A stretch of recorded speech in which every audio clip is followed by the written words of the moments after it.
वंदे मातरम, एक ऐसा गीत जिसने आजादी की लड़ाई को आवाज दी, लाखों क्रांतिकारी की जुबान पर रहा और आज भी भारत के दिल में गूंजता है। लेकिन क्या आप जानते हैं कि वंदे मातरम जो आज हम गाते वो असली कविता का सिर्फ एक हिस्सा है। पूरी कविता तो 6 छंद की है, लेकिन आज हम पहले 2 छंद ही क्यों राष्ट्रीय गीत के तौर पर मान्यता प्राप्त है? बाकी छंद कहाँ गए, क्यों हटाए गए और 150 साल के बाद ये आज संसद में फिर से बहस का विषय क्यों बना है? आज हम इस वीडियो में इसकी पूरी कहानी को समझेंगे बिना कोई पक्ष लिए। तो शुरुआत से चलते हैं। 7 नवंबर 1875 को बंकिम चंद्र चट्टोपाध्याय ने वंदे मातरम लिखा। बाद में ये उनके मशहूर उपन्यास आनंद मठ का हिस्सा था, जो 1770 के दशक में सन्यासी विद्रोह पर आधारित था। मूल कविता में 6 छंद थे।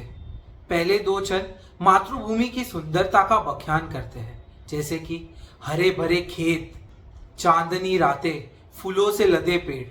बाकी 4 छंद इनमें मातृभूमि की तुलना देवी दुर्गा और देवी लक्ष्मी की से की गई है और ये ज्यादा धार्मिक सांस्कृतिक प्रतीकों से भरे हुए हैं।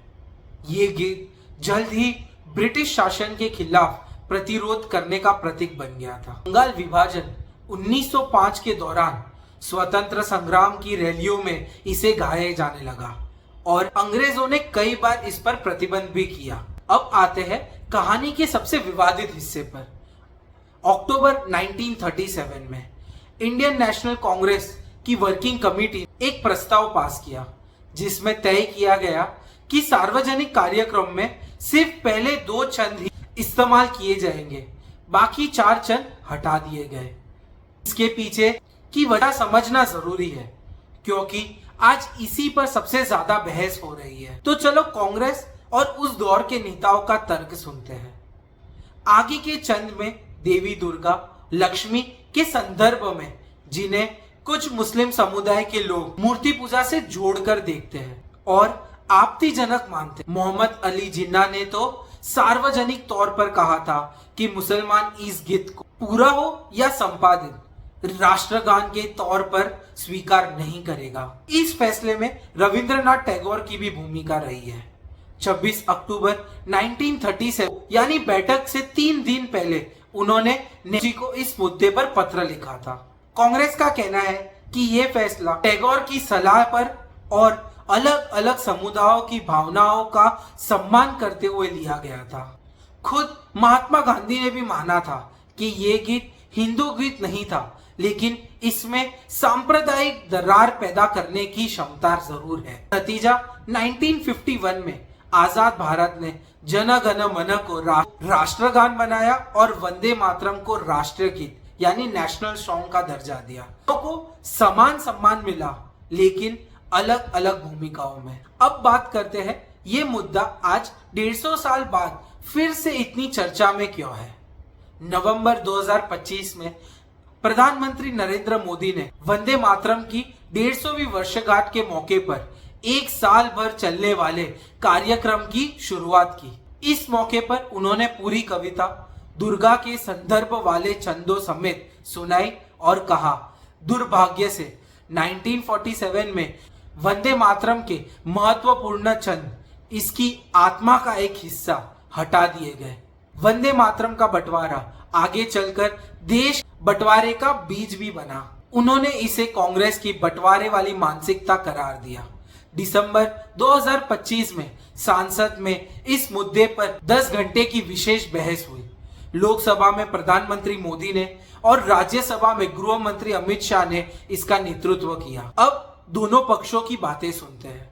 सरकार बीजेपी का पक्ष, वंदे मातरम सभ्यतागत सिविलाइजेशन प्रतीक बताया जाता है।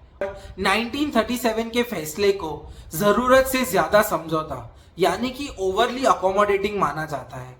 ये तर्क दिया जाता है कि चंद हटाने से एक तरह की तुष्टीकरण की राजनीति शुरू हुई, जिससे आगे चलकर बड़ी दरारें पैदा हुई। कांग्रेस स्ट्रोक विपक्ष का कहना, कांग्रेस महासचिव जयराम रमेश ने कहा कि प्रधानमंत्री का बयान कांग्रेस वर्किंग कमेटी और खुद रविंद्रनाथ टैगोर दोनों का अपमान है।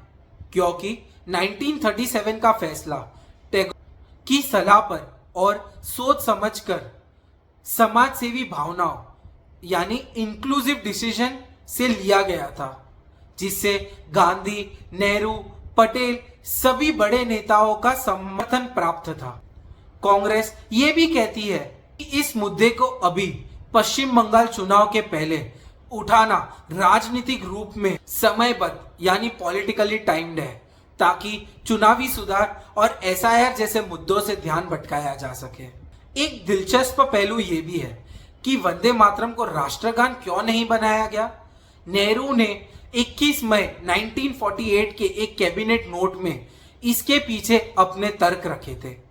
एक बड़ी वजह यह भी जानी जाती है कि वंदे मातरम का संगीत शास्त्रीय रचना राष्ट्रगान के लिए संगीतिक रूप में उतना उपयुक्त नहीं माना गया है, जबकि जन गण मन को इस लिहाज से ज्यादा उपयुक्त पाया गया। यानी ये सिर्फ एक धार्मिक सांप्रदायिक कारणों तक सीमित मुद्दा नहीं था, इसमें व्यावहारिक यानी प्रैक्टिकल पहलू भी शामिल था।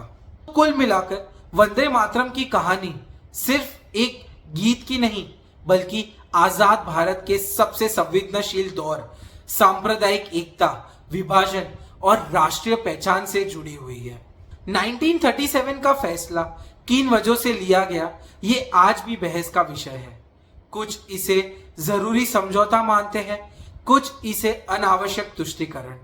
दोनों नजरिए के पीछे ऐतिहासिक तर्क मौजूद है और अंतिम सच्चाई शायद इतिहास के परतों के कहीं बीच में है। लेकिन एक बात तय है, 150 साल के बाद भी ये गीत भारतीयों के लिए भावनात्मक और राजनीतिक दोनों ही स्तर पर उतना ही मायने रखता है जितना 1875 में रखता था। आपको क्या लगता है, क्या 1937 का फैसला सही था या इसे अलग तरीके से संभाला जा सकता था? कमेंट में जरूर बताइए। वीडियो पसंद आया हो तो लाइक और सब्सक्राइब जरूर कीजिए। मिलते हैं अगले वीडियो में। वंदे मातरम।